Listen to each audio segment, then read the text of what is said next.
বিজনী সত্ৰত পবিত্ৰ ভাদ মাহৰ ভাদমাহীয়া নামৰ ৰজত জয়ন্তী অনুষ্ঠানত অধ্যক্ষ ৰঞ্জিত দাস।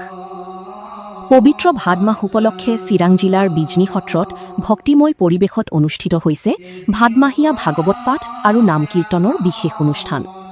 এইবাৰ বিজনী সত্ৰত অনুষ্ঠিত ভাদমাহীয়া নামৰ কাৰ্যসূচীয়ে ৰজত জয়ন্তী বৰ্ষত পদাৰ্পণ কৰাত ভক্তসকলৰ মাজত বিশেষ উৎসাহ উদ্দীপনা পৰিলক্ষিত হৈছে।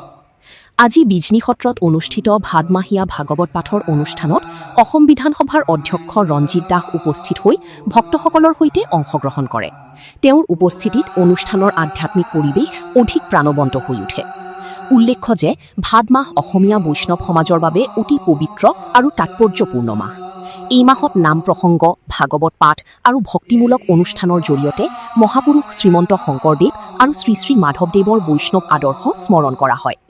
বিজনী সত্ৰতো দীৰ্ঘদিন ধৰি ভাদ মাহ উপলক্ষে আয়োজিত হৈ অহা ভাদমাহীয়া নামৰ এই বিশেষ অনুষ্ঠানে ৰজত জয়ন্তী পূৰ্ণ কৰাটো এক উল্লেখযোগ্য সাংস্কৃতিক আৰু ধৰ্মীয় ঐতিহ্যৰ নিদৰ্শন হিচাপে বিবেচিত হৈছে। অনুষ্ঠানত ভক্তিপ্ৰাণ সাধাৰণ ৰাইজৰ ব্যাপক উপস্থিতিত বিজনী সত্ৰৰ পৰিৱেশ ভক্তিৰসেৰে মুখৰিত হৈ উঠে। সাংবাদিকসকলে অধ্যক্ষ ৰঞ্জিত দাসক অসমৰ আৱেগ বৃন্দাবনী বস্ত্ৰ কেতিয়া অসমলৈ অনা হ'ব বুলি প্ৰশ্ন কৰাত অধ্যক্ষগৰাকীয়ে উত্তৰত কয় যে আগন্তুক 2027 চনত অসমৰ আৱেগ বৃন্দাবনী বস্ত্ৰ অসমলৈ অনা হ'ব। News desk, Bijni first 24। Krishna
কথা